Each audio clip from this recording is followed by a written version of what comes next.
Mac Power Users, episode 580, 20 years of Mac OS X.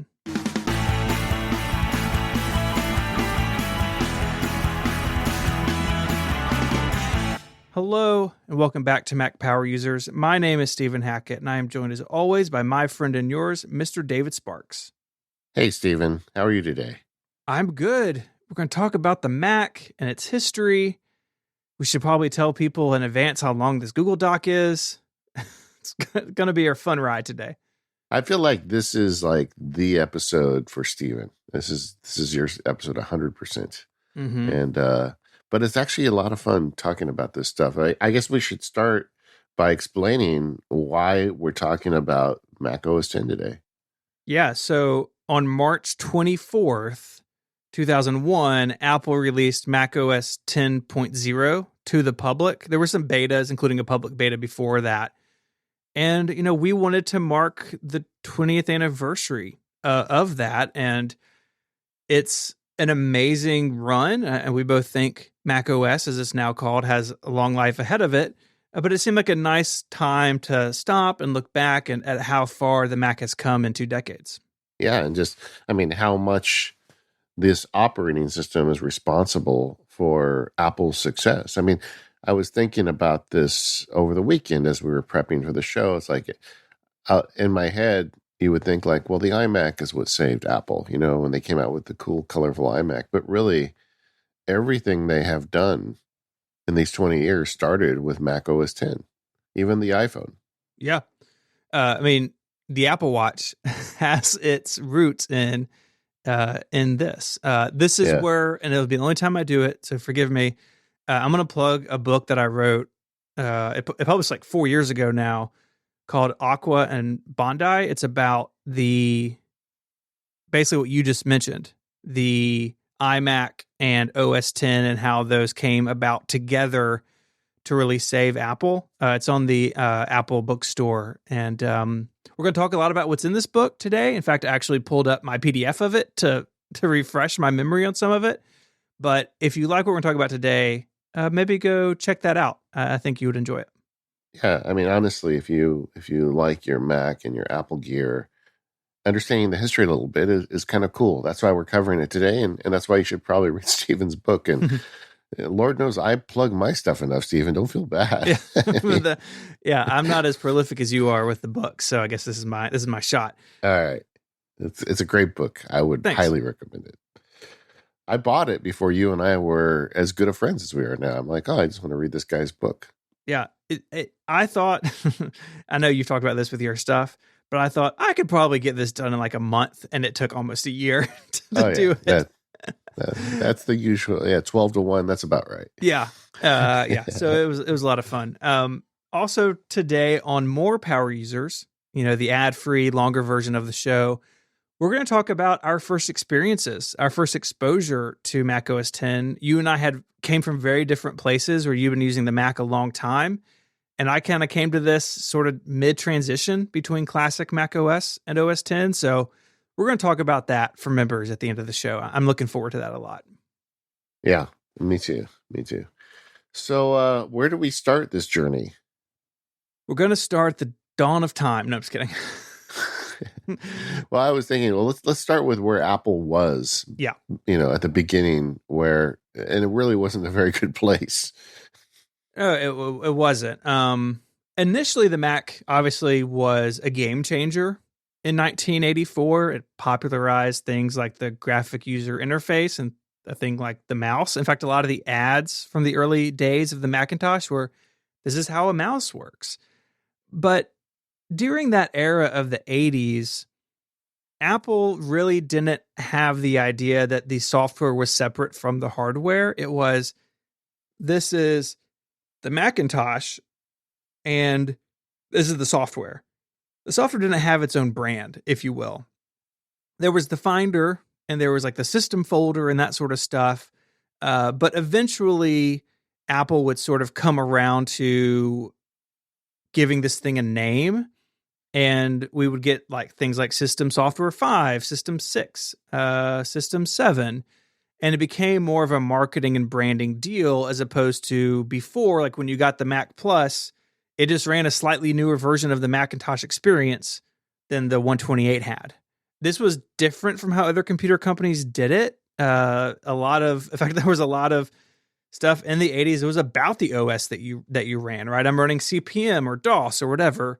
But Yeah. Apple, and I think primarily Steve Jobs, viewed the Mac as it is just this one thing, and talking about the software and hardware separately didn't make a lot of sense to Apple in that time. Yeah, I mean, I think he was always a fan of kind of the toaster approach to technology and like, this is what you get. You pull it out of the box and it works. And we don't need to focus on any particular component as much as we focus on how the fact that it all works together. And this is kind of beyond the scope of today's show, but Andy Hertzfeld did this great series on the internet. I'll have to go ahead and go and find it. I read this stuff years ago where he talked about kind of the chronicles of them putting together the operating system for the first Mac. And just like the Mac OS X group, the original Mac system one, I guess, or the original Mac operating system really was revolutionary. I mean, they solved a bunch of problems that nobody else could get around.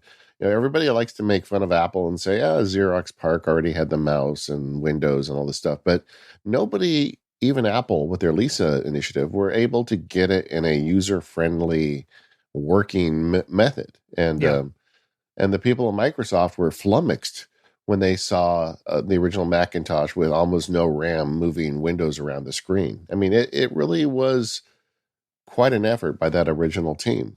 But, it just kind of stayed there. They really didn't kind of flow with the times. Yeah, that's right. That website, by the way, I have it in the notes, is folklore.org. Yes, that's it. Basically, anything you want to read about the early Mac is there. It's a great resource. That's one of those websites that if the day comes where it needs somebody to keep hosting it, I will just pay to keep hosting it myself. Like that, the site needs to stay up forever. So let's jump forward in time, 10, 12 years after the original Mac. System 6, System 7. It became Mac OS as the name with 7.6 in 1997. Why that version? I don't know. Apple in the 90s was a real mystery.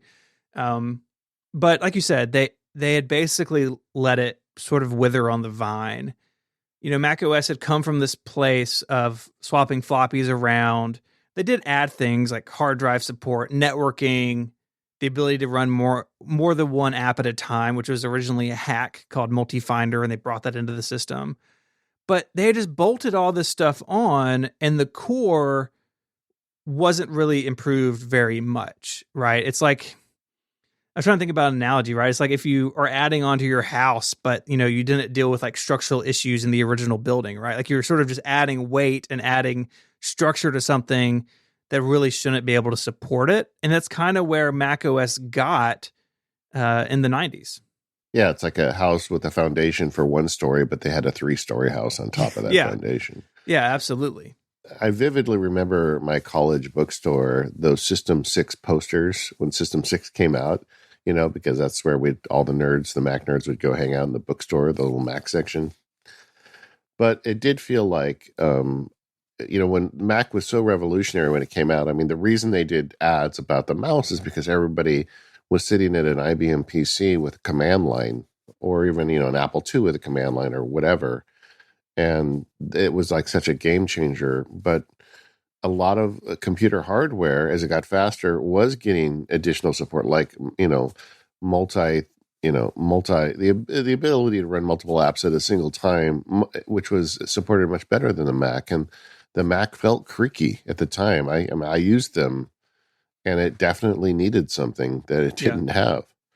And there were real technical reasons for that creaky feeling. I mean, anyone who used the classic Mac OS will remember an application crashing and you needing to restart your whole computer, right? No, you used to have to run utilities to babysit your RAM. Yeah. It was like the Starship Enterprise, like you had to like figure out how much power you're going to put into your shields and your thrusters and your lasers, because you had to do that on an app basis on the Mac, or an app could, run unchecked, could literally crash the system.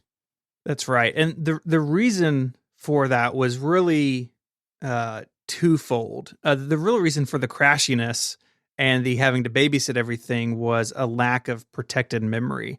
So these two things are very technical. I did my best. In fact, I ripped these out of my book because I talked to a bunch of people trying to explain these as simply as possible. But in the classic Mac OS, say you're running Photoshop, and Photoshop has its chunk of RAM, its chunk of memory that it's using. Any other process or application could go into that memory pool and read and write from it and tinker with it. And so in this world, if an application crashes, it can't help but take down the rest of the system because that RAM is all shared between everybody and it's not protected. That is a security issue, of course. You don't want applications snooping on each other, but it also led to that instability that so many people experience so often. And the second thing is preemptive multitasking. And again, simplifying this, preemptive multitasking means that an operating system can run multiple applications and multiple services and ensure that they all have access to the CPU. Basically, the system is the traffic cop, right? So Mac OS is in charge of what all the applications are doing as far as computer resources. Without this, again, you run into instability and you run into things blocking each other. For instance, in classic Mac OS, clicking a menu in the menu bar, basically the rest of the machine would stop until you let go of your mouse because the computer's whole attention is now watching what is David going to do with this menu, and it can't do enough to keep everything else running. And this made the Mac feel slower than it needed to, and again, instability and not being very secure. And by the 90s, this stuff was around, and Apple just didn't have it. Yeah, the thing that felt weird at the time, kind of looking back, and I'm thinking now, like late 80s to early 90s, was the RAM problem was a constant thing. Like your computer would crash if you weren't careful, and I hated that. And the multitasking was great, and none of us were really using it that were using Mac. So we saw that it was out there, but we really just didn't have it. So I don't think we missed it as much.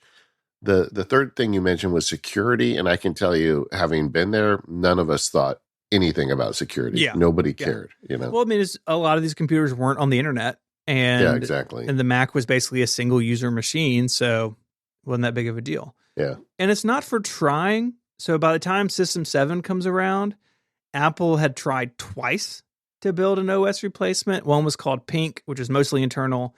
The other one was Taligent, which they worked with some partners on. And those are like stories for another time, but they just didn't have talent, focus, and resources to make that happen. And so both of those projects died off without anything to show for it. Now, where does Copeland fit in? Because I remember talk of Copeland around the same time. Yeah, so Copeland was Apple's third try to build a modern operating system. This launched in 1994, and the goal was to ship it as, quote, System 8 or Mac OS 8 in 1996. The to-do list was really long for Copeland. It needed to support all classic Mac applications. It needed to be all native for the PowerPC, Apple's new hardware platform. It was going to have an updated user interface. It was going to support OpenDoc, which again is a story for a different time, but OpenDoc is a real sad story where Apple basically said, instead of applications, let's just have content everywhere. It's a very strange idea. And then it was going to have protected memory and preemptive multitasking. Apple knew this was a problem. It's not that their head was in the sand, but Copeland was way too ambitious, again, given Apple's resources at the time. And I've talked to people who worked on Copeland, and the company just didn't have what it needed to pull this off in a bunch of different ways. And rather unsurprisingly, 1996 comes and goes, and Gil Amelio, the CEO at the time, says, hey, look, instead of one big OS upgrade, we're going to roll these features out one by one over the course of several updates to Mac OS. Basically, as things are ready, we're going to put them into the release.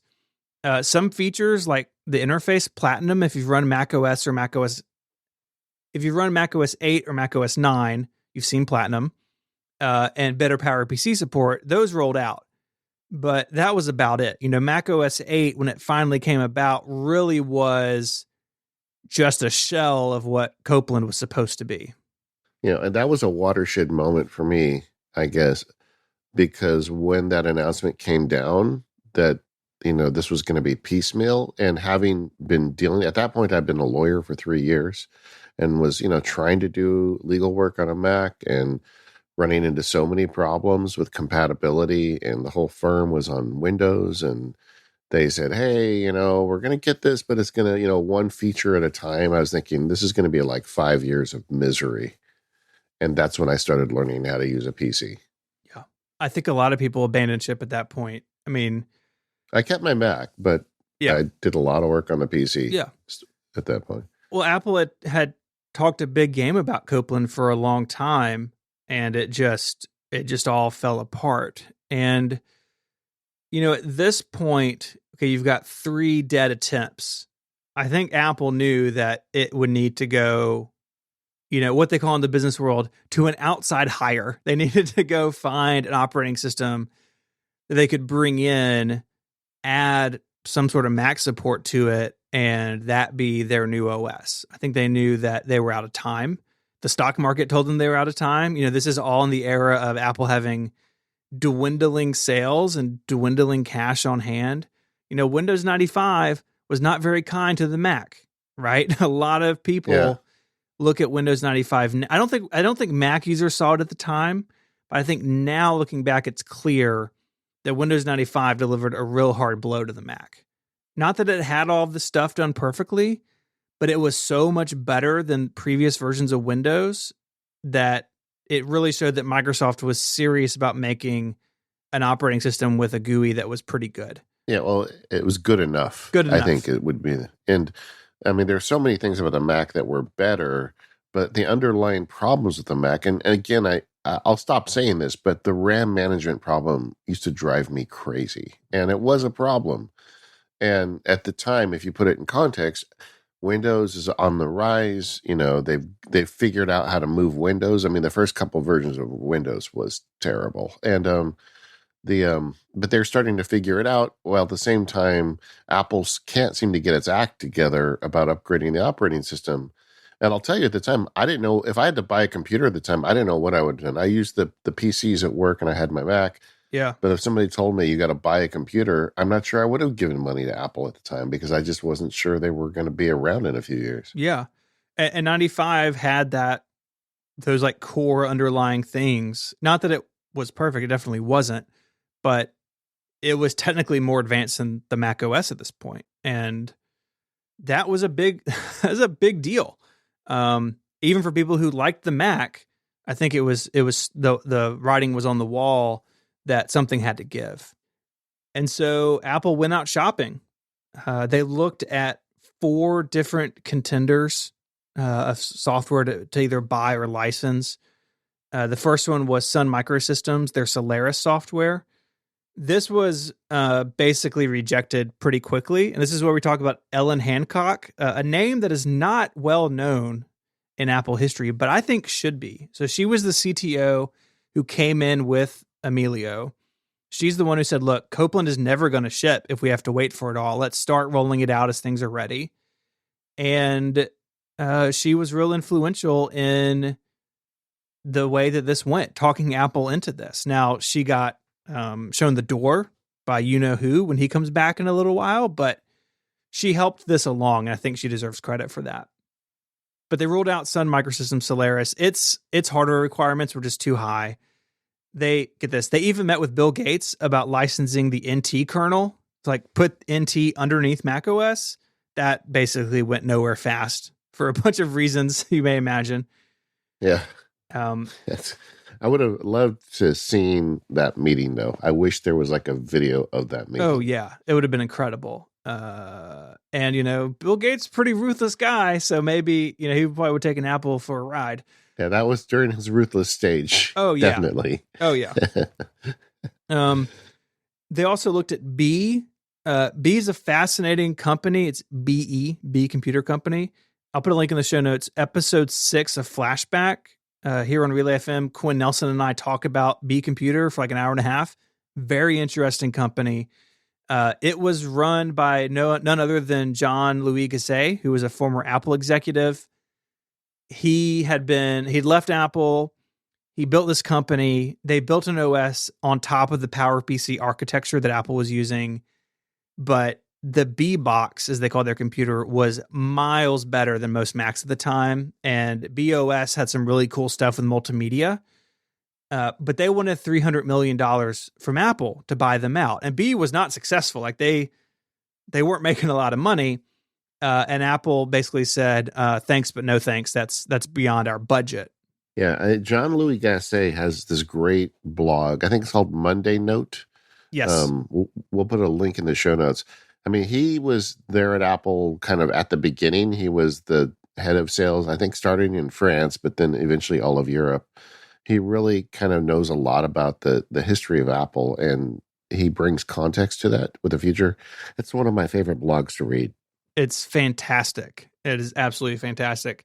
But then the B, because I remember the B operating system was really nice, and I was personally hoping that that's where Apple would go. I mean, this was not this isn't like Windows NT kernel. This was something that could have worked.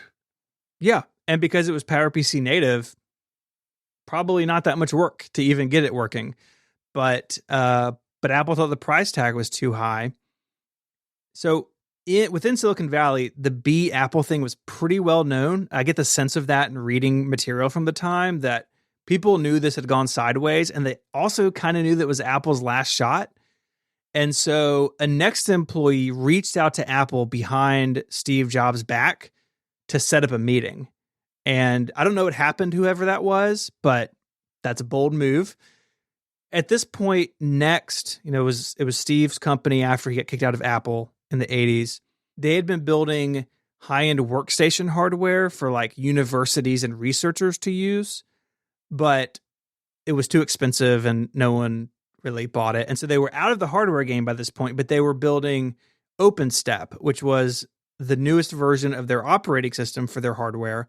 And it was also a development kit. But what was cool about this, and this will be really important later in the story, it was relatively agnostic when it came to what processor platform it ran on. And so Next was basically building a toolkit for people to build apps across a bunch of different platforms at this point. And they also had this OS that they were developing. They also had like web objects and some server-side stuff, but a really interesting combination of things. And then you add Steve Jobs to the mix, it gets even more interesting. But Next wasn't a particularly successful company. No. I mean, they got in the business to be, to compete with Apple on the high end, They wanted to be a computer company. And by the time this deal comes around, Next has laid off a lot of people. And it is not the company it had started out to be. Definitely not. They were not in great shape at this point. Kind of like how B was, right? Like I get the sense that both of these companies kind of needed to be acquired, and in fact, B Computer Company didn't last very long after this because they had no money, and you need money to have a company. But Apple ends up having this like final meeting in December of '96. Next is invited, B is invited back. Make your final pitches. Apparently, and this depends on who you read and when you read it, Gassé came either unprepared or was a little bit insulted that he had been invited back after they told them no and that he was pitching against Jobs. I don't know exactly. That's like, there's a little gray area there in the history. But basically, whatever his situation was, Apple ended up going up with Next and paying $429 million in cash, so more than the B acquisition would have been. That money went to the investors in Next. They owed a lot of people a lot of money. People had ownership stakes in the company. And then Jobs was awarded 1.5 million shares of Apple. No cash for him. And he was not, he didn't become CEO. In fact, for a while, he was pretty hands-off and then eventually came in as a consultant a few months later when things really kind of started kicking off. Yeah, I always wonder about that. It's like, when the acquisition was made, did he look at this as his opportunity to get back into Apple, or was that like a calling that came later? I mean, has anyone ever documented that? I'm sure that's in some of the biography stuff, probably in particular Becoming Steve Jobs, which I think is the best biography on Jobs. I haven't read that in a while. I think initially he was maybe hesitant, but I think once he was back, he knew that he would be back only if he could have control. And so you saw him make a bunch of moves to get rid of a bunch of the dummies, as he would call them, and he installed a bunch of Next people. In fact, really, on paper, Apple bought Next, but in reality, Next took over Apple. Yeah, I mean, at the management level and everything else. My theory on this, with no evidence, is that Steve very much wanted to get back to Apple, but he wanted to play hard to get, because Yeah. just like Steven was saying, when he came back, he demanded that the entire board of directors resign. This is, I mean, I do corporate law. I'll tell you, this is really weird that um, you go to say, we're going to hire a new CEO, and there's this guy we want to hire, but his condition is that we all quit. I Mm-hmm. mean, and they did. They Yeah. resigned. They hired him and they resigned. And he set a board of his own choosing, and that's because he had got pushed out by the board the first time, and he decided that was not going to happen again. It's really kind of a fascinating story, but again, probably not related to today's subject. I think he learned a lot of lessons at Next and came back with those lessons. He was also involved at Pixar by this point, so he had been in a successful company and saw what it took. Yeah. But, we had, at this point, we have the genesis of Mac OS X with the acquisition of Next Company. This episode of Mac Power Users is brought to you by TextExpander. Work smarter and not harder with TextExpander. It lets you work faster and smarter so you can focus your time on your most important work.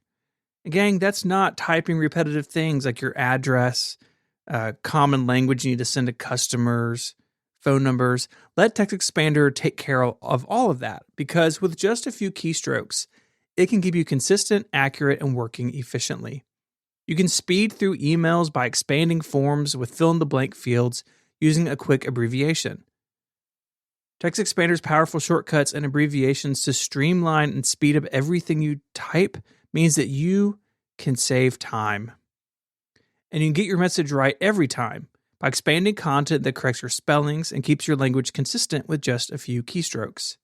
Show listeners will get 20% off their first year.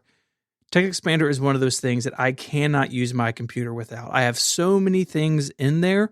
A new addition is, spoiler alert, we've moved to Zoom for our recording. I have semicolon ZOOM, and that automatically, wherever I am, types out the Zoom URL I need to send to somebody. It's great. So go to textexpander.com/podcast to learn more about TextExpander, and MPU listeners will get 20% off their first year. Once again, that's textexpander.com/podcast. And our thanks to TextExpander from Smile for supporting MPU. So once Team Jobs and the next team move in and they take over, everything just peaches and cream, right? No, they had some rough times. They had to figure out how to combine the stuff from Next and what was already there for the Macintosh. The hardware, which we're not really talking about today, the hardware was a mess. And so this is where we get things like the iMac and other things to keep the Mac hardware limping along. But the first stab at this is called Rhapsody. Rhapsody, in short, would basically use Next OS OpenStep. They would use that as the core, and then they would have two major environments for applications sitting on top of that, and then a new user interface.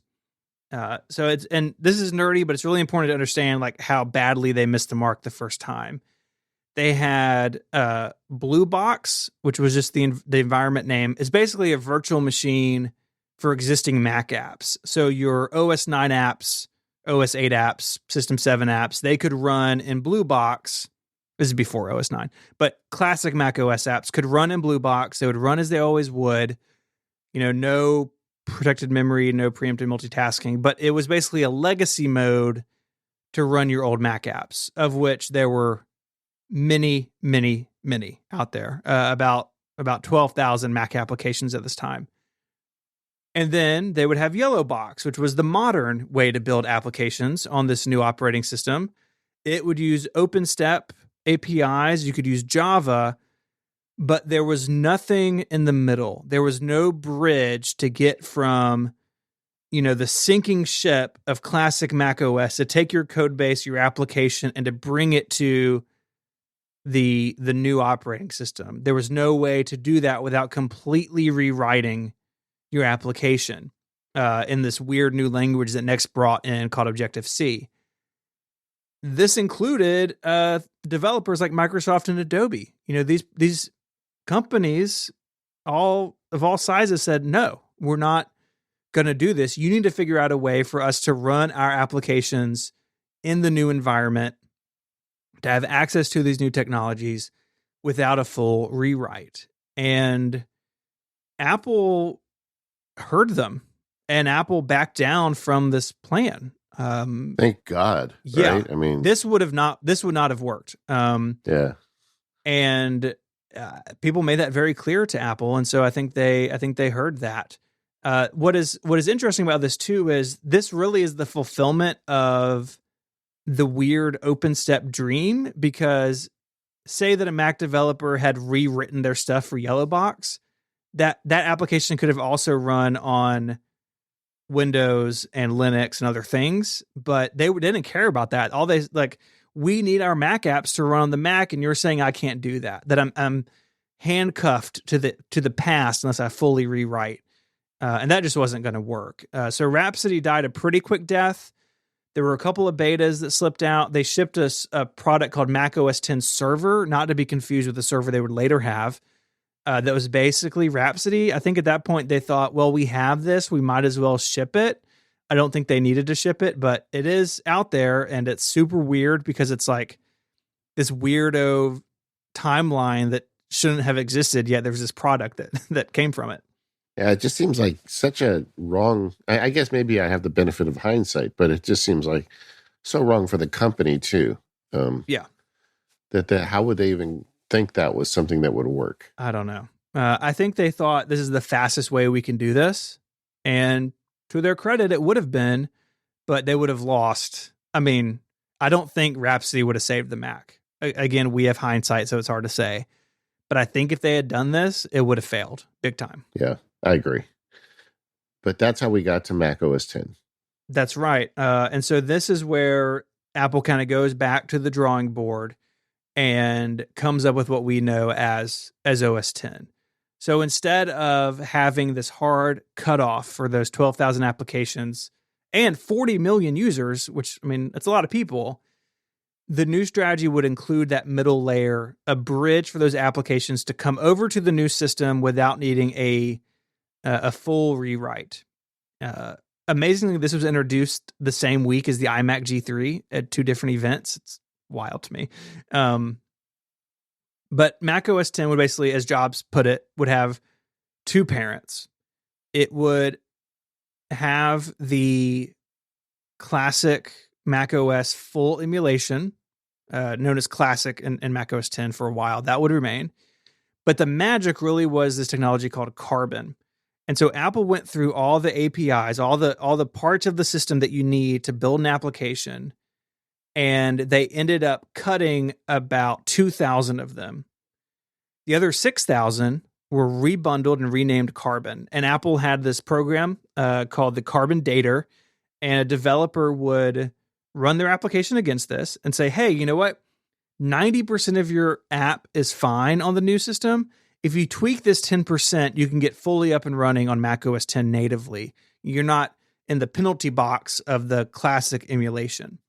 And that meant that applications originally written for the classic Mac OS could come over to Mac OS X with much of their code base intact and get preemptive multitasking, protected memory, the new user interface, and feel like a modern app. And then on the other end, they still had all the, what was then called Cocoa, which we still have today, which is Yellow Box, which you can write an Objective C and like rewrite your app. And that's everything we have now. But this Carbon bridge was A, technically very impressive, but B, it is what allowed developers to step over to the new platform without having to do a full rewrite. You'd have to do some work. It wasn't for free, but for most developers, it was not that big of a deal. And just remember, a few years later, this is a company that couldn't deliver the goods on Copeland. Yeah. But suddenly they're making a whole integration layer to move their apps to a totally different operating system. I mean, you just can't understate the impact of Jobs and Next coming in. Absolutely. And some of the people who worked on Carbon had come from Next, but a lot of people who worked on Carbon came from the classic Mac OS software development team because they knew it really well. And they knew that Carbon was the only way forward for their technology. And so putting this in place, it's what made all this possible. We think about it as, there's like this weird set of APIs that has been discontinued for a long time now, but it was absolutely critical that they add this to Rhapsody, that they brand it Mac OS 10, because the Rhapsody name was poisoned by now. And this Carbon technology, carbonizing an app, is what made Mac apps viable on Mac OS 10, which made Mac OS 10 itself viable. And, it's kind of funny. I don't want to spend a lot of time on this, but, looking forward, this is the template. That's how they got to Intel. That's how they got to Apple Silicon once they figured this out.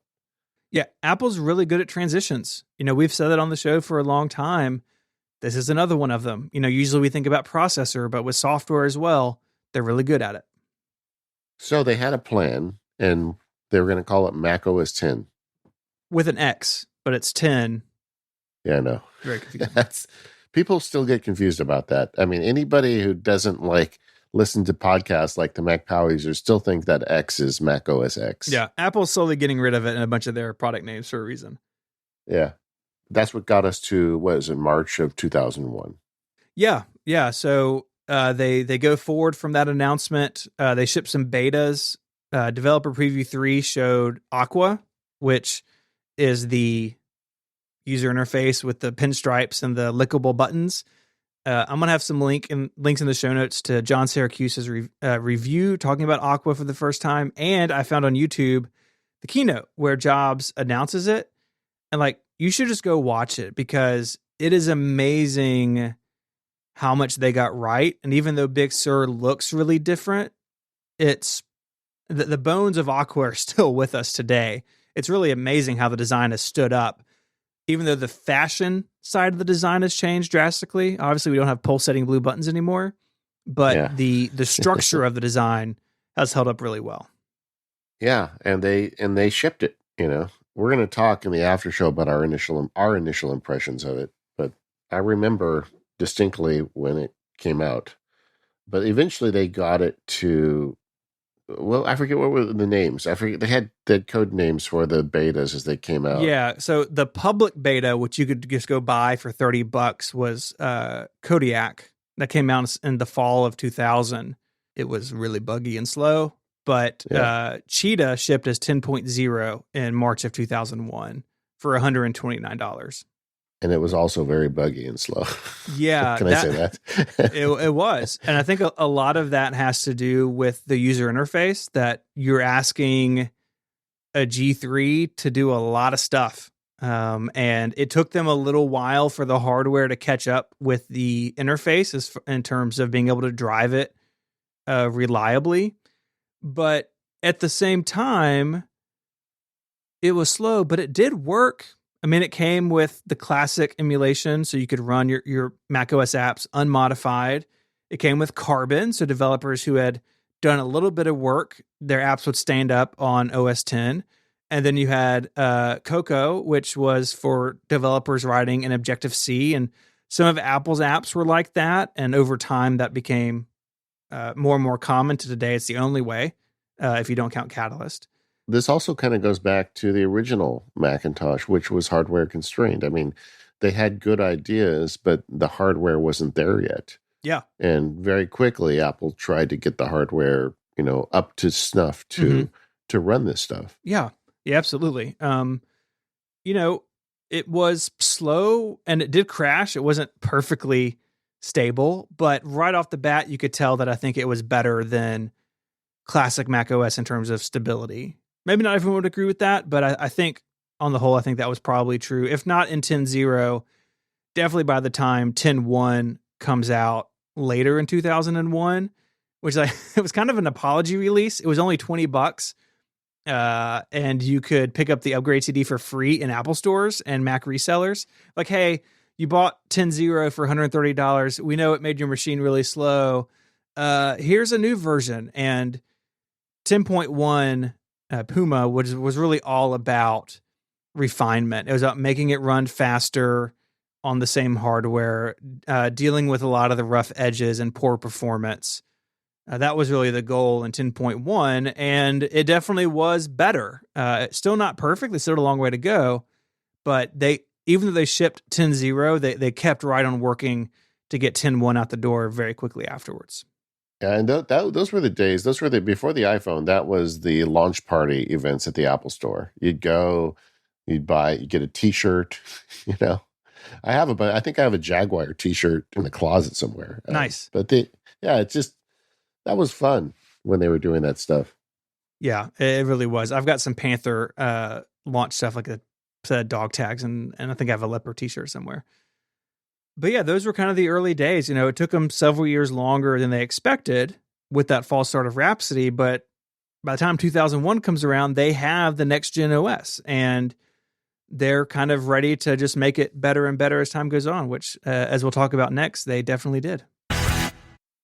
This episode of the Mac Power Users is brought to you by SaneBox. Stop drowning in email now and set up a SaneBox account today. SaneBox learns what email is important to you and filters out what isn't, saving you hours. And one of the best parts about SaneBox is it's not reliant on one specific system or application. SaneBox works with all kinds of email programs and services. You don't have to have a special app. It's great at email filtering. The Sane Later folder holds the items that aren't quite as important to you, leaving the inbox for just those items that are super important to you. The Sane Black Hole allows you to unscribe with one click just by moving a file there. They've got a snooze service there, so you can defer email. So if an email comes in on Friday and you don't want to look at it again until Monday, you put it into the Monday box and it disappears until then. And I think my very favorite feature of SaneBox is Sane Reminders. Whenever you send an email out to someone, you can blind copy or carbon copy it to sanebox.com with a period of time, like 1 week at sanebox.com. Then if that person doesn't reply to you in 1 week, SaneBox lets you know. It's just a great way to stay on top of your email without micromanaging your email. It's a great feature, and I've never seen it from anyone else. SaneBox is more than just filtering, though. You can move attachments to Dropbox or other cloud services, and they have various pricing plans starting as low as $4 a month. Get your 14-day free trial now. Go to sanebox.com/MPU. Once again, that's sanebox.com/MPU, and you get a $25 credit on any plan. Now, I talked to them about that. I wanted to give the Mac Power Users listeners the best available credit, and that's what you're going to get with that $25. There are a remarkable number of MPU listeners that have tried SaneBox and signed up for it. You can immediately see the benefit of this service. If email is a problem for you, get SaneBox. It allows you to add a bunch of rules and tools to your email without having to change your whole email ecosystem. Once again, that's sanebox.com/MPU for that credit. Thank you, SaneBox, for all of your support of the Mac Power Users. So, you talked earlier about how, the initial releases needed work, but very quickly Apple put the gas down. And it wasn't long before clearly you could tell they were on the right track. So with the next release is 10.2 Jaguar. Mm-hmm. Let's talk about that one. Yeah, this is my one of my fun facts about this is the first time the release had been actually called by the cat code name, Like nerds knew what Puma was, but Apple just referred to it as 10.1.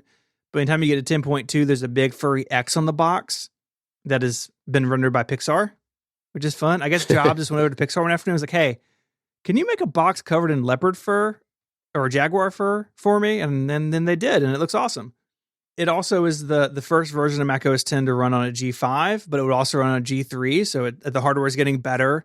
Jaguar oversaw a lot of that. It was out in the fall of 2002 and was replaced in the fall of 2003. So pretty, very active year for Apple.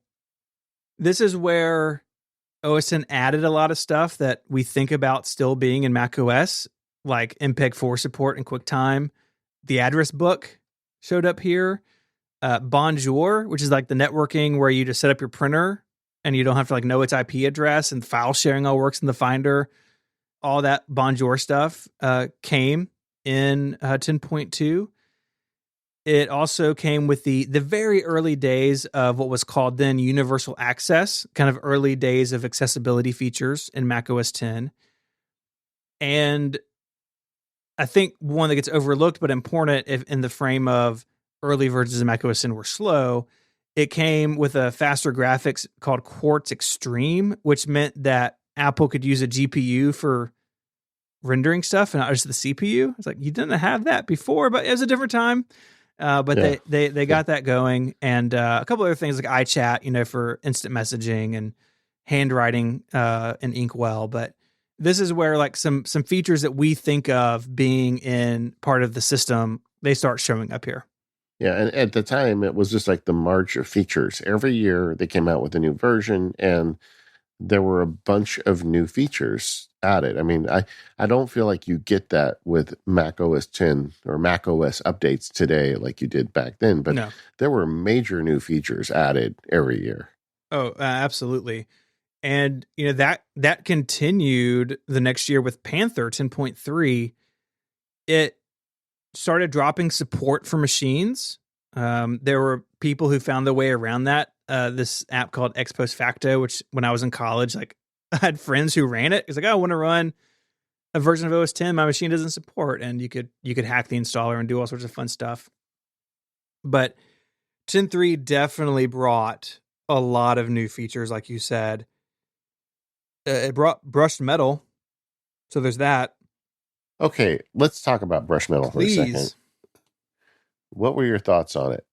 Did you like it? At the time, I thought it was cool, but then I thought they overdid it pretty quickly, and that made me sad. Yeah, because I was never a fan of the pinstripes. I thought it felt a lot more modern, but again, this is a long time ago. Yeah.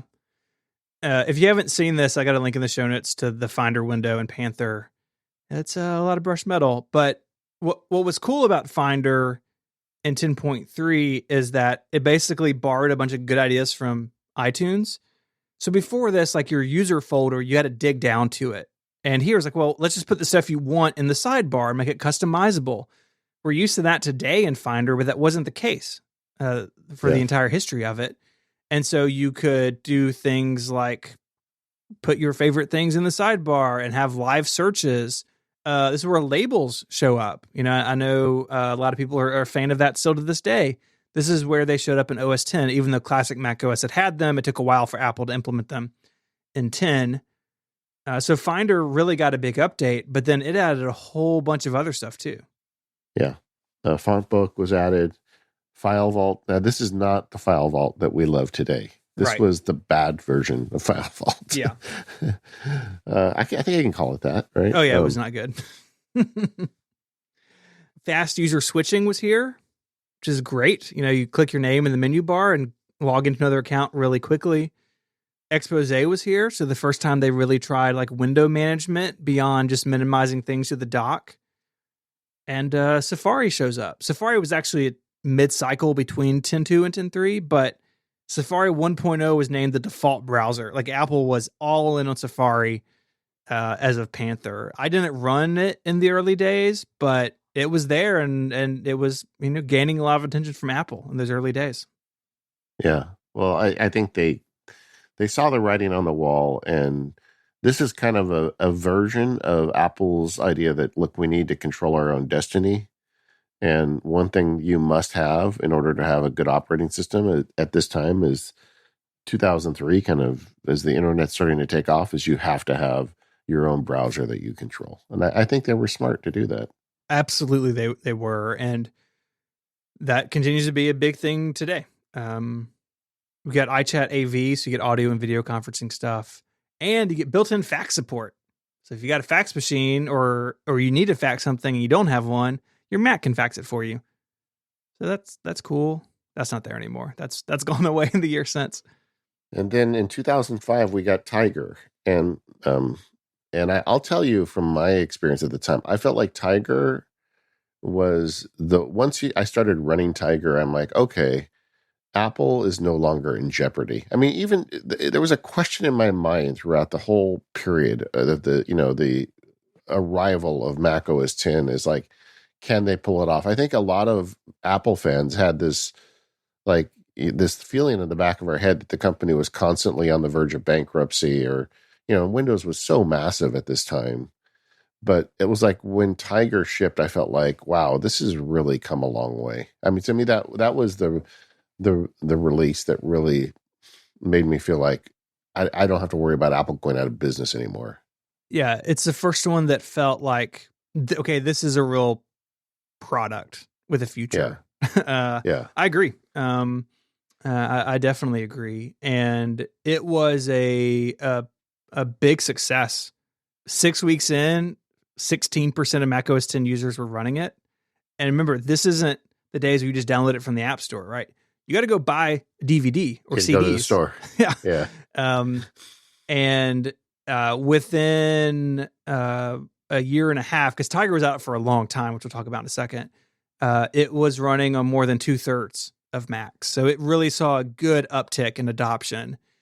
And a lot of it, again, has to do with the features, right? Spotlight's the big one here. I think really good search. Again, Apple framed it as, we already had search in iTunes, let's just bring it everywhere else. And that was, I remember running Spotlight, once it did its indexing, because that was terribly slow on a spinning hard drive.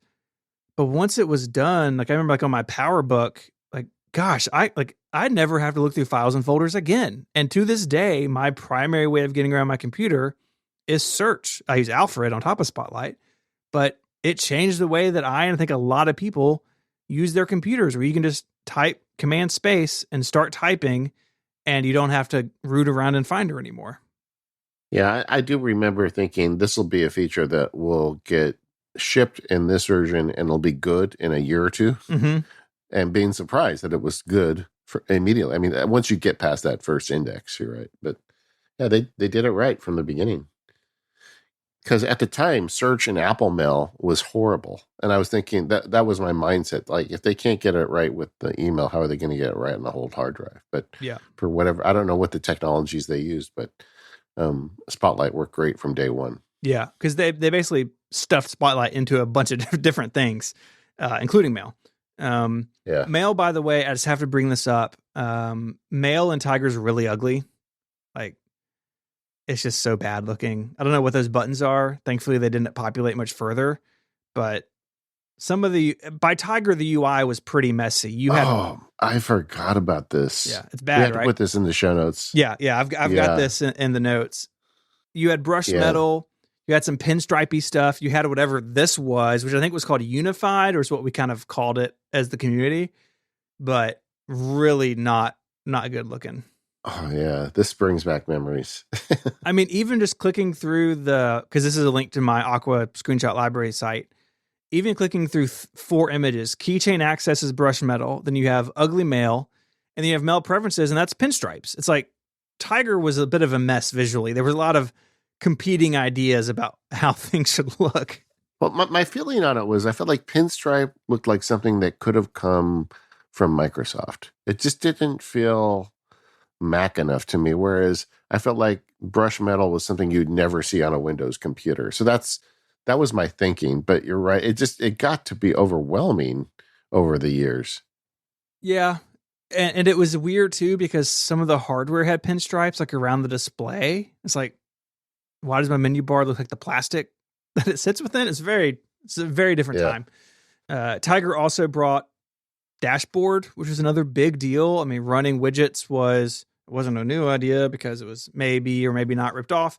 There's a link in the show notes about that. But Dashboard was a big thing, and it stuck around till just a few years ago. And you also had Automator. So this is where automation becomes a little bit easier on the Mac. We'd had AppleScript and we had the terminal, of course, but Automator was kind of the first build it yourself with these visual blocks that we still see it today, but like Shortcuts is kind of inspired by it too. Not kind of. It is inspired. Is inspired. I can't. Every time Automator comes up, I just wish that they had given it, enough oxygen to become what it could have been. Because I remember with Tiger thinking this is going to go so far. I was an Automator from the beginning, and I'm a little sad. But yeah, dictionary, voiceover, QuickTime 7. Remember QuickTime 7? Yeah. A lot of good stuff in Tiger. Yeah. I mean, this really was like there was stuff to do in the OS, and so every release you were going to get these big features. And just from the end of this, like System 7, System 8 days through the beginning of Mac OS 10, using a Mac was still, if it wasn't creaky, it was buggy, things would crash. And it's like, with Tiger, it felt like, oh no, this is the Mac as it's supposed to be. The software is finally caught up to the hardware. I don't know. I have very fond memories of this release. I think a lot of people do. I certainly do. And Tiger also had a really important job, is that it was the OS to migrate the Mac from PowerPC to Intel. We talked about that on MPU 557, but one reason Tiger was around so long was that they were doing this. And as it turns out, they were also doing the iPhone. We didn't know that at the time, but Tiger had life on both platforms, and it was the transition OS, just like Big Sur is today, where I'm running Big Sur on my Intel Mac Pro and my M1 laptop. It's the same OS, different platforms, and it's responsible for bridging us from one to the next. Yeah, and it like calls back to the Carbon days when they were doing these transitions. So Tiger, thumbs up. Yep. Actually, I have thumbs up for most of these releases afterwards. So the next one after that, 10.5 Leopard in October of 2007. Yeah, it's a long time from Tiger's release, and the reason was that Apple was finishing up the iPhone, and the iPhone was going to ship in late June 2007, and in April, Apple said, "Hey, look, Leopard's going to be out in October because we're basically all working on the iPhone over here, and we're going to make sure that gets out the door in a good state, and then we'll come back and finish up Leopard." Some people were not happy about that. Yeah. Well, that's where the walk and chew gum era for Apple, this is the first release where they had been strapped onto a rocket ship called the iPhone, and they're trying to keep their computer company going while the rocket ship is pulling them farther into orbit. Yeah. Leopard supported both PowerPC and Intel. It brought new features, but not as many. I think this is kind of the first time we start seeing the feature train slow down a little bit. It brought boot camp support, so you could run Windows on an Intel Mac. It had a revised interface. So unlike Tiger, which was just a hot mess, Leopard, everything was more muted. Brushed metal, pinstripes are all gone. Everything looked basically the same. You got a very shiny dock. It was very reflective and 3D. Yeah. You got stacks, which is still around today. But I think, again, the big one, is Time Machine, right? That's the Leopard headliner for me. Yeah. Bringing backup to the masses. All you got to do is plug in a drive. Still great. Still nothing easier to this day.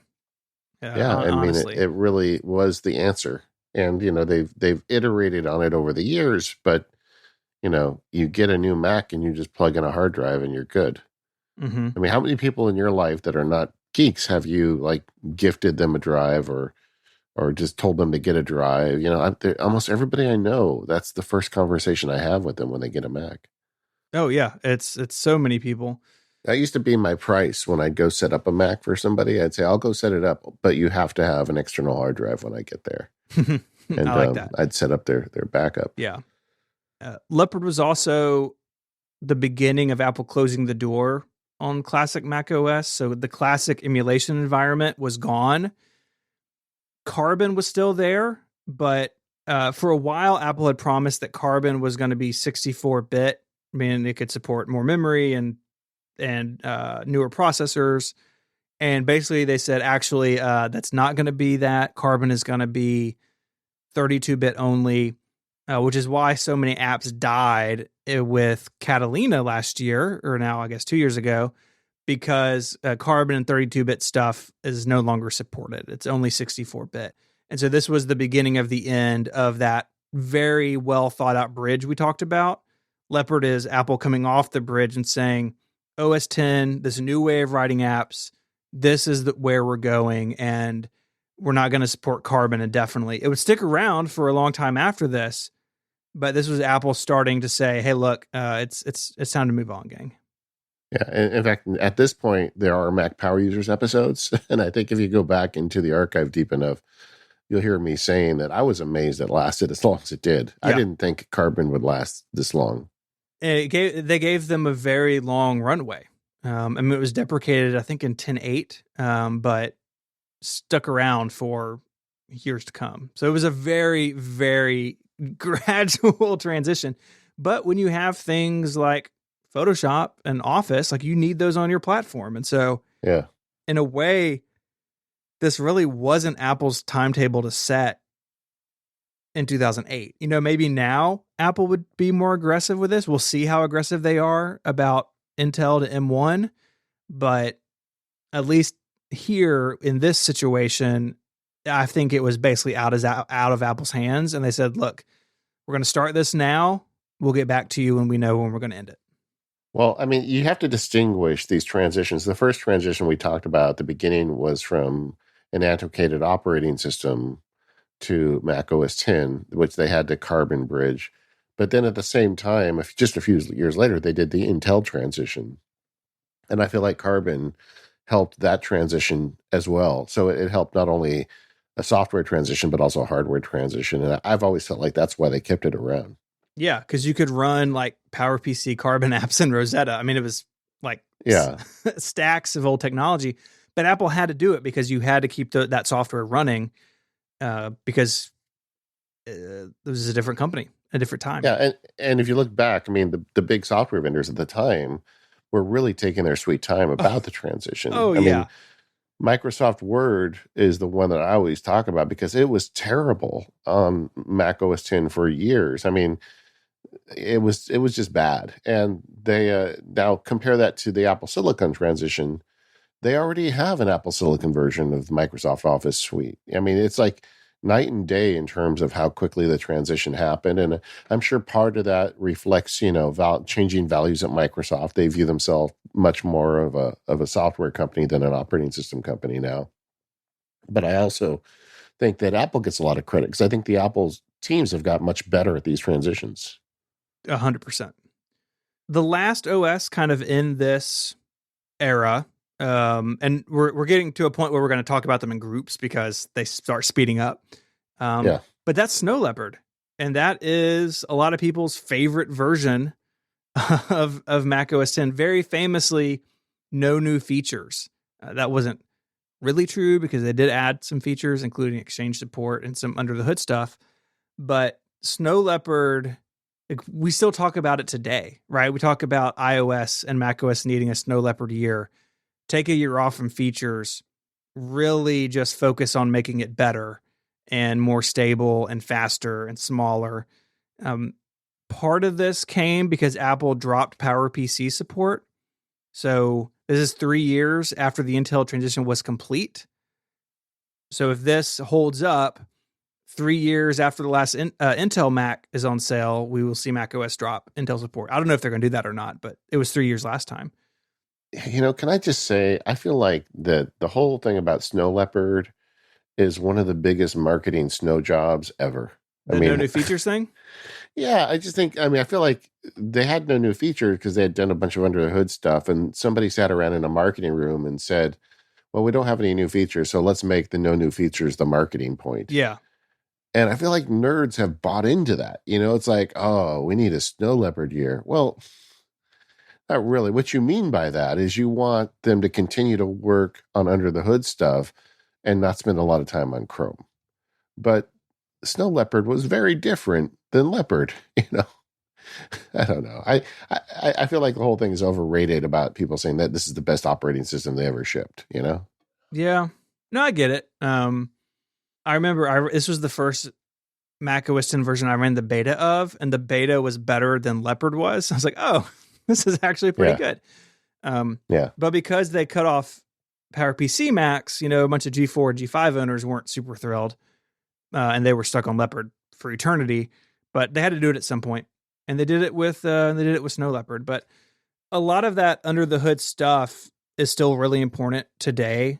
So making Mac OS better at handling multi-core processors, like really important today when we're sitting around with 4, 8, 10, 12, 26 cores in our Macs. Finder was rewritten in Cocoa. So again, like another blow against Carbon. The system apps were written in 64-bit. Apple was very slow in its 64-bit support. It basically came up from the kernel to frameworks, and then the next year to come up to system apps, and then eventually developers could write with it. But all that stuff was important. But again, like you said, like in the marketing meeting, what do you pitch, right? You can't sell a DVD based on, hey, it's better multi-core processor support. So you sell the DVD on, this is a year of refinements, and get people excited about it. And people were excited about it, except for David, apparently. No, I'm just kidding. No, I'm not trying to be cranky. It was good. It was a good release. I just think that there's a lot of good releases since then as well. Oh, yeah. I just don't know why everybody just grabs onto this one. Yeah. So it also ushered in the Mac App Store later in its life. That came mid-cycle, which, of course, really changed the game in terms of how Mac software works and how you acquire it. And you can still, of course, go outside the App Store, but this was the beginning of that. And people had a lot of fear around that at the time, that Apple was going to eventually turn off the ability to run any software you wanted. And while the system has become more secure, and in a way it's become more annoying to run stuff outside the Mac App Store, that fear really hasn't come true, where it's Mac App Store or bust. This episode of MPU is brought to you by DevonThink, the flagship product from Devon Technologies. DevonThink is the most professional document and information management application out for the Mac. It's the one place for storing your documents, snippets, and bookmarks, and then working with them. This integrated AI assistant helps you file and search, while the extensive search language with advanced Boolean operators makes it easy to find what you're looking for. DevonThink lets you sync through a bunch of cloud services. It's a really flexible system. Or you can synchronize over your local network if that works better for you, and everything is securely encrypted. It has smart rules and flexible reminders, lets you automate all parts of your workflow and delegate boring, repeating tasks. DevonThink's AppleScript dictionary is one of the largest on macOS. There's no part of the application that can't be automated. You can extend the functionality with your own commands by adding them to the scripts menu, and even templates can have scripts inside of them. And you can set up new documents with data from placeholders or inserted by your own AppleScript. And of course, there's a lot more. There's an updated iOS companion app. It can archive emails. You can use it for scanning. You can even use it to run an embedded web server for sharing your data securely with your team. I use DevonThink to hold all my resources for looking at Apple history. In fact, this very episode, right now that you're listening to, a lot of this data came from my DevonThink library. Currently, I have almost 24,000 individual files or pieces of information in DevonThink. It syncs with my iOS devices. I couldn't do this kind of work without it. You can get 10% off DevonThink 3 or upgrade to it now by going to devontechnologies.com/MPU. That's devontechnologies.com/MPU for 10% off. Our thanks to Devon Technologies and DevonThink for their support of the show. it's interesting to me that the releases we've talked about thus far are very they stand out in my mind. A lot of them I remember going to the store to buy the disc, and they were coming. Those first couple years you remembered every release because they got so much better and so many new features. But honestly, after Snow Leopard, it all does kind of become a blur to me because it's about this time they go on the yearly release cycle. There aren't as many new features. And like if you sat me down without a cheat sheet and said, okay, give me each release in order, I'm not sure I could do it. Yeah, it definitely gets harder to do so. I mean, yeah, the yearly thing, but also like not as many new features. It's not like every year there's a new app on the dock and like, oh, this has iChat, so it's this, right? It was more subtle than that. Lion and Mountain Lion very much go together. And then later on, you would have Yosemite and El Cap and Sierra and High Sierra. Like you got these 6 releases that are kind of TikTok releases with Mavericks just kind of floating there in the middle. But Yeah. Lion and Mountain Lion together really stand out because it was Apple's big shift to bring iOS features, applications, and designs to the Mac. So this is where in iOS land, there's linen and like green felt and leather everywhere. And that starts, I'm going to use this word very purposefully, starts infecting the Mac. Like, why do things look like linen on my Mac? Why does my calendar have leather all over it? Like, this was the Lion, Mountain Lion aesthetic. It didn't last very long.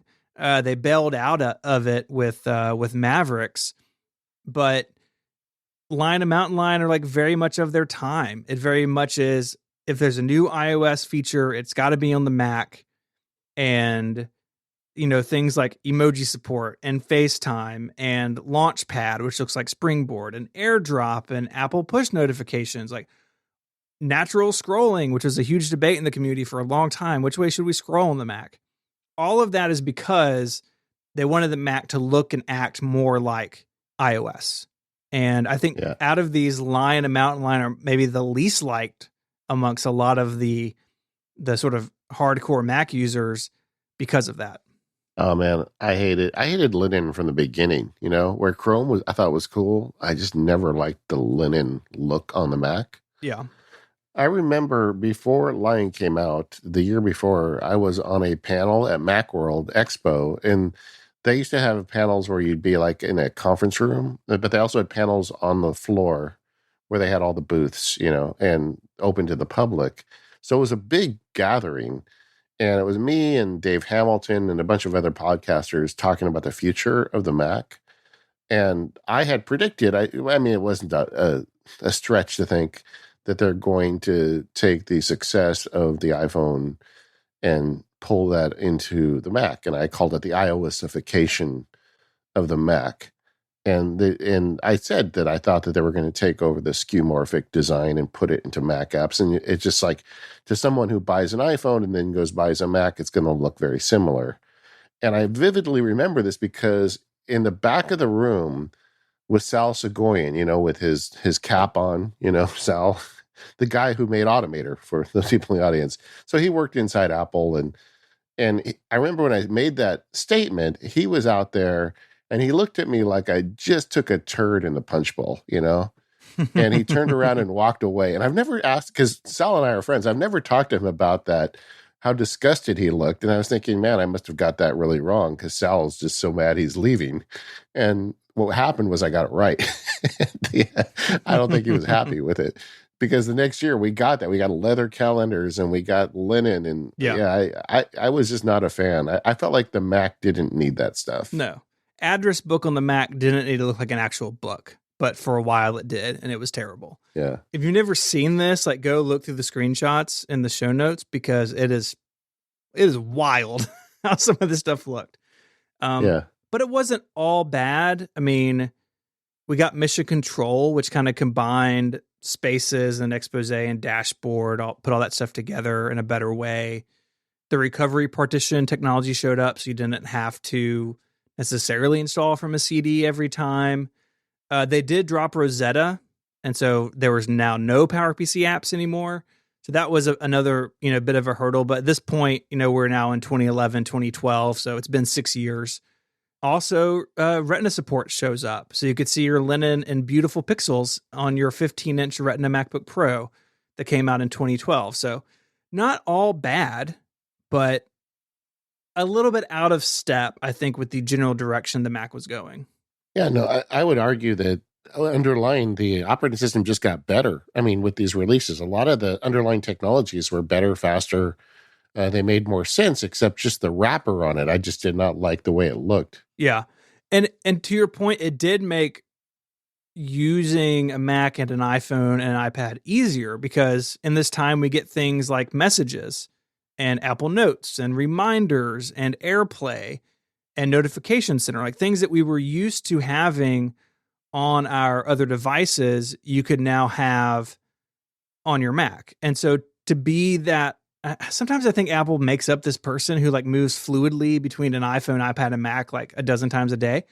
But this was putting those pieces in place. And now we just kind of come to assume that when there's a cool iOS feature, the Mac will get it. That wasn't assumed before Lion and Mountain Lion, but this was the time that it sort of became the norm. But also, I think they think that person is an idiot that moves between them. Like, do you really need the leather on the Mac to understand this is your address book? I mean, I don't know. Yeah. This is also a period of time where the releases of Mac OS were very much tied to features coming out on the iPhone. Oh, yeah.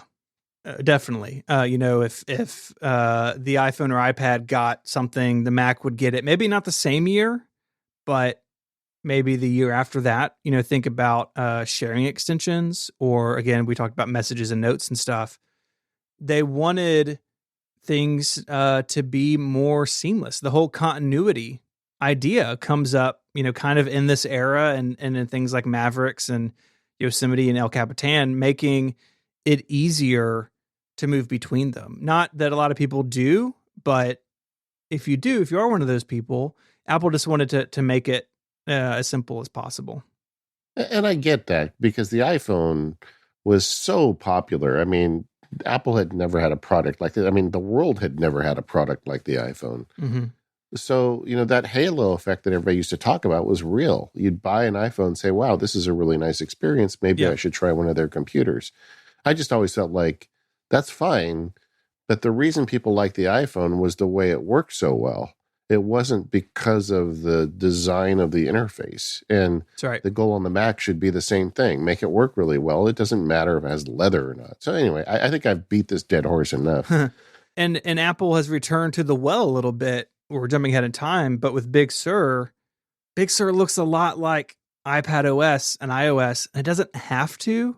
I think they've done a better job this time. It still looks more like Mac OS than iOS, where Lion and Mountain Lion maybe went too far. Yeah. But you can start to see that coming back a little bit of Apple wanting them to look and work and feel more like each other. Of course, now the difference is you have apps from those platforms running on the Mac, and that was not a thing, 8 years ago. But also, I would argue the Big Sur definitely does it with more taste. Oh, yeah. And Mac apps still feel like Mac apps where, either way. The other thing about this is when they ran out of cats.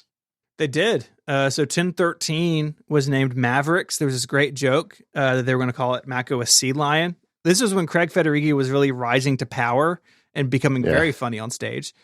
Yeah.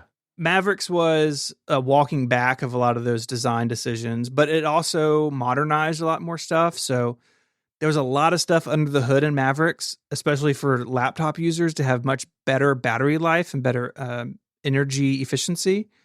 And we see iBooks and Maps. They come over from iOS at this point, as is iCloud Keychain.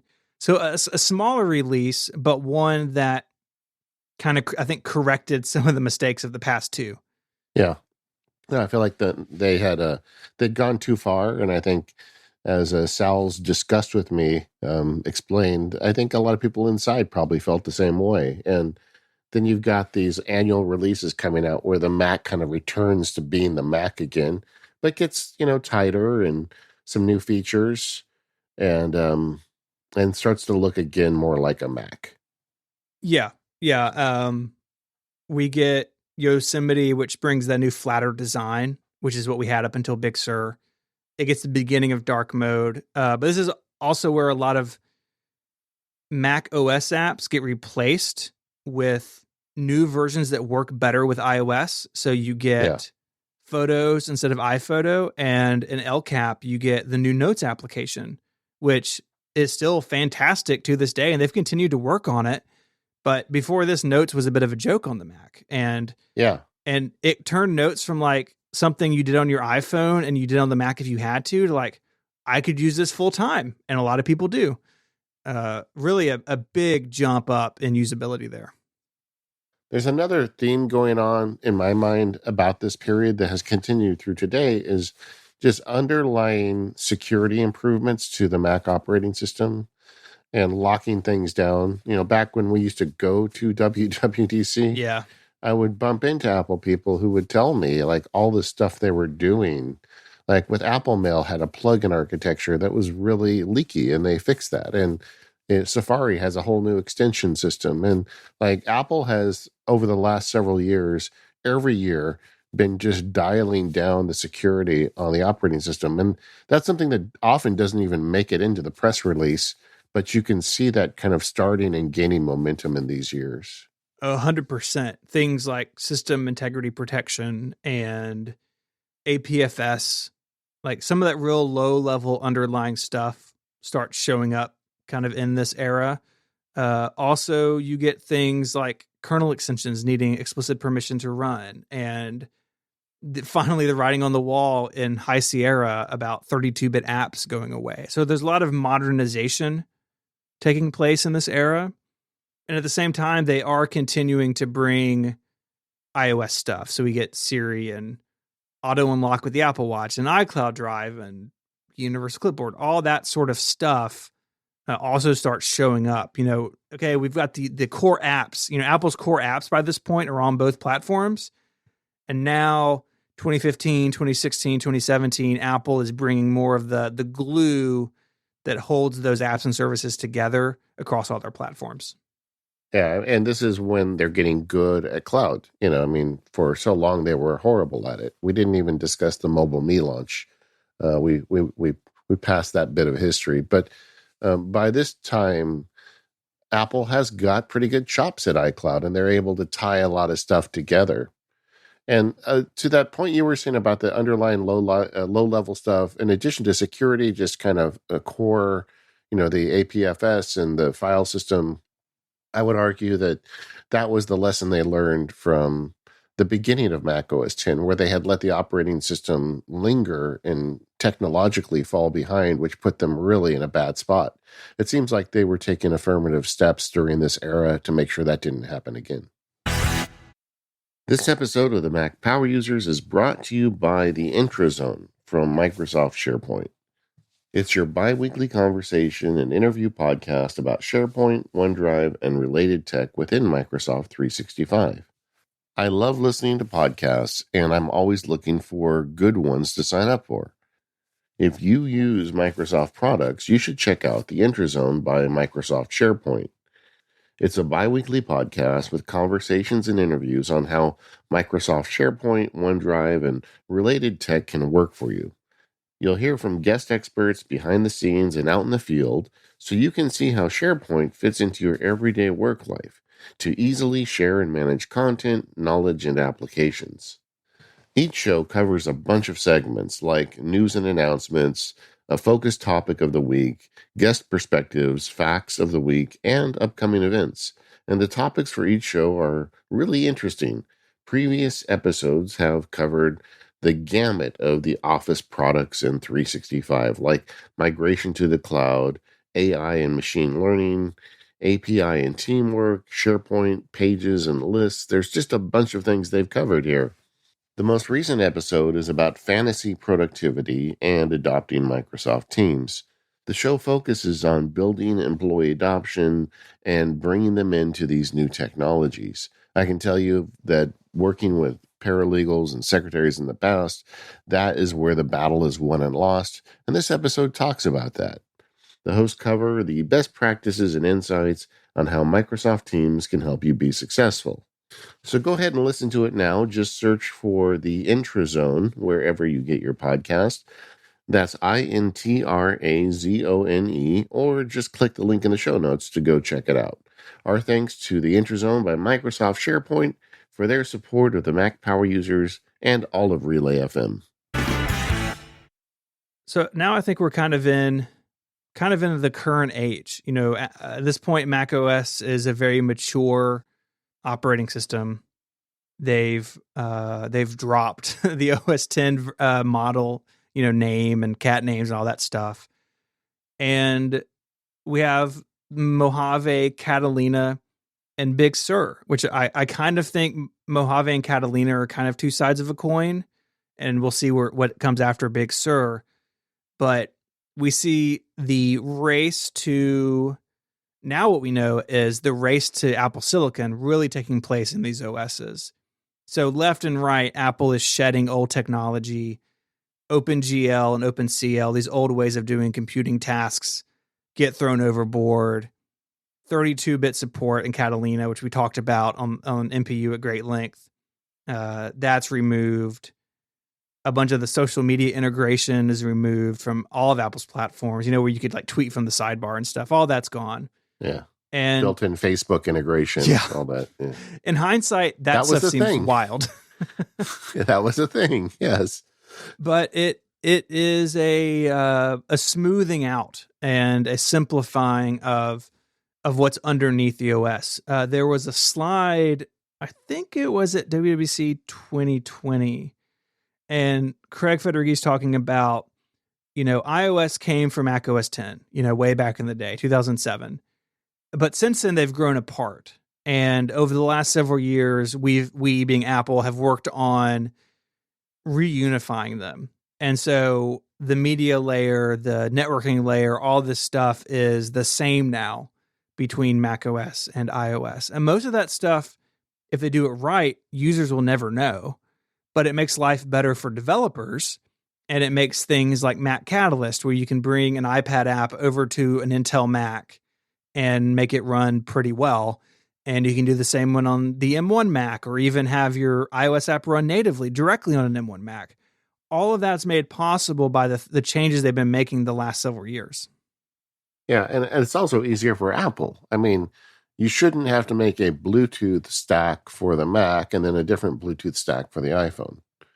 With this foundational system that they've built, I mean, in theory, if they can bring these together, they can have one Bluetooth stack that works really well on both platforms.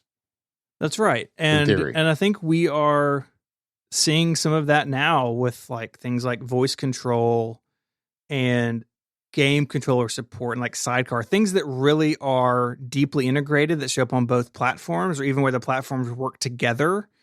I think Apple's work to unify them under the hood is paying off. Yeah. And it's really quite a journey we've been on with Mac OS 10. When you think about where it started, a company that was on the verge of failure to now a company that's on top of the world. Yeah, it's amazing. I mean, the next acquisition, like, find me a tech acquisition that has been more meaningful than that ever. I mean, seriously, I don't think there is one, because it has given Apple the technology it needs to do all of these other things. Would we have gotten the iPhone had they bought B Company? Like, maybe, but I would argue probably not. Yeah. Now, some of that's hard to untangle Steve Jobs from like the technology. Yeah. But he was part of the deal. And so I think having all of that history unfold the way it has out of that acquisition, and seeing how Mac OS 10 started life as it's going to be next step with some weird classic Mac apps glued to the side of it, to being carbonized and walking through this history. They've done such an amazing job at evolving it. Even with the few missteps that they've had, it's been a pretty solid 2 years of release, or 2 decades of releases. Yeah. I mean, going back to the beginning, I used to read the magazines, and to me, it was obvious that they needed to buy B. And when they didn't, I thought they were done for. It never occurred to me that Next would become part of Apple, to tell you the truth. But now looking back, I think if they had purchased B, they probably wouldn't exist anymore. You and I would not be on these microphones right now. I mean, it's just such a weird twist. It's so true with so many companies where when you hear the history of how things happened, and there were so many places where a right turn or a left turn could have happened, and they went maybe the wrong way, and it turned out to be the right thing. I guess I'd argue that's true for our own lives as well. I was just reading the Ed Catmull book about Pixar, and that was the same thing. They were trying to sell the company. At one point, they thought they were going to sell it to, I think it was like IBM or some company that wanted them for the computers. Yeah. And if that had happened, it fell through, and everybody was sad about it because they thought that was the big payoff. But if that happened, we'd never have, Buzzy and Woody, I mean, it's just such a weird twist that these companies go through. It really is. And I think knowing this stuff is important. I'm not saying everyone's got to be a computer historian. Like, please don't, because then I don't have a niche anymore.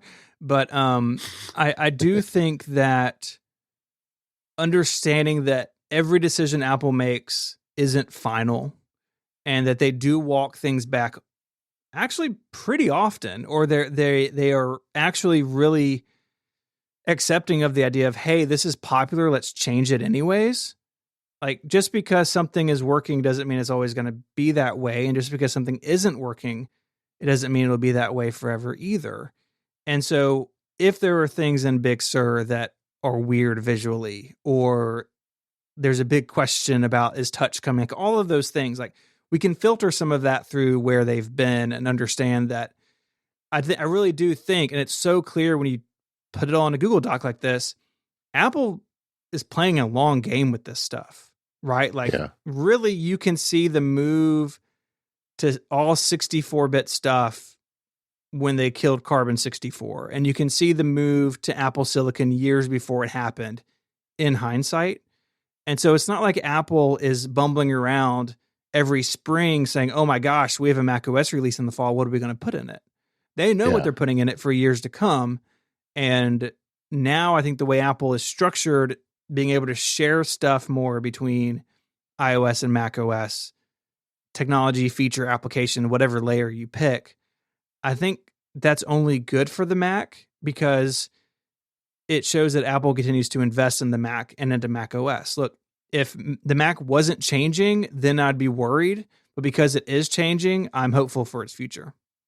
Yeah. And really, we talk so often about the hardware and how Apple's hardware is such a driver with the company. I think it makes sales happen. It's one of the things they're truly amazing at. But the software is the foundation of this 3-story building or 20-story building at this point. And this Mac OS 10 over the last 20 years has been the driver of all of their success. Everything from that little thing on your wrist to the big Mac Pro in Steven's office has a similar core software foundation. Yeah, it's really amazing. And it's where you see other tech companies struggle, right? You see Microsoft, they weren't able to succeed in mobile. And I think any future mobile efforts that they do will be Android based and not Windows based for the most part. You see Android itself, you see Google, who manages it, you see them struggling to get it beyond the phone, right? It's not on the tablet, really. Android Wear is pretty much a joke. They have Chrome OS, which isn't Android, but is related somehow. It's all very confusing. Apple's really the only company who's been able to take a core software platform and spread it out over a bunch of different device types. And some of those end up being better than others, right? Like tvOS has issues, and AudioOS on the HomePods is weird. And like there are strengths and weaknesses, but Apple's the only company who's successful at it at all. And that's really impressive. Yeah, I would argue that the foundation of the whole Apple ecosystem is very good.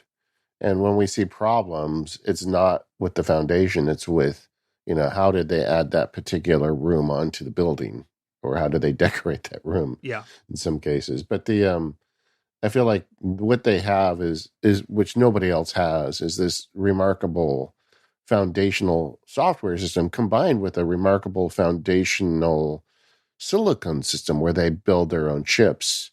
And, even though they've had this amazing run, I don't think they've peaked yet, because even just in the last year, we've seen them finally able to combine those two assets, the silicon and the software, to the computer platform. I mean, where is this going next? I don't know, but it's going to be fun. I'm truly excited, and I don't think the Mac's going anywhere anytime soon. So even though we've made this long love letter to Mac OS X, we still reserve the right to complain about the software because sometimes the rooms they build on that foundation aren't so great. And Yeah, we'll continue to talk about that as we go into the future. But I'm really glad we took a minute here to stop and just appreciate what they've done with Mac OS X over the last 20 years. gets a thumbs up from me. Yeah. And the other thing to think about is we talk about Apple as an it when it's really a they. Yeah, You meet the people that work there and they all work very hard. And the whole system is so complex now with multiple platforms and all this stuff they've got to make work together. And throughout this 20 years, we've had the rise of the internet, we've had the rise of mobile platforms, and that stuff just didn't magically work across. It took a lot of work and effort by a lot of people at Apple. So if you're listening, thanks. All right, we're the Mac Power Users. Thank you to our sponsors today, Smile, SaneBox, DevonThink, and Microsoft. I'd like to take a minute and tell people about another show here on Relay FM they may enjoy, and that is Roboism. It's a podcast by our friends Alex Cox and Kathy Campbell, and they explore how things like artificial intelligence, machine learning, and digital assistants affect our culture. They explore the humanity behind the bots and really talk about how quickly this stuff is becoming part of our everyday lives. It's a fascinating show. I really enjoy it. Check it out at relay.fm/roboism or search Roboism wherever you get your shows. And Kathy and Alex are just so fun. They're great. They make it fun. So they really do a good job with it. We are the Mac Power Users. You can find us over at relay.fm/MPU. You can join the discussion at the forums at talk.macpowerusers.com. And we'll see you next week.